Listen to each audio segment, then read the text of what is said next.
« Je ne perds jamais, soit je gagne, soit j'apprends ». Cette phrase de Nelson Mandela colle bien avec la première partie de saison du MSB. Même quand le club concède 6 revers en 8 matchs entre novembre et décembre, il y a du positif.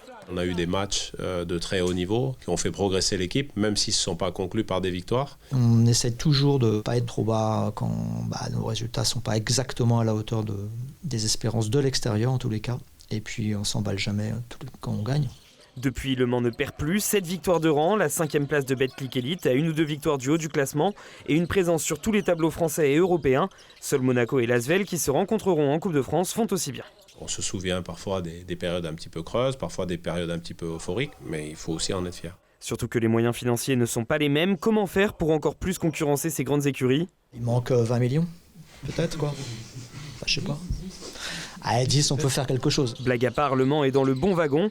L'autre satisfaction du début d'exercice 2025-2026, l'incorporation progressive des jeunes, notamment Bastien Grassov, 18 ans, et Swan Penda, 17 ans ces dernières semaines. Les joueurs, si on les met dans cette situation-là, il faut qu'ils soient en capacité de produire, et quand ils le font, ensuite de reproduire.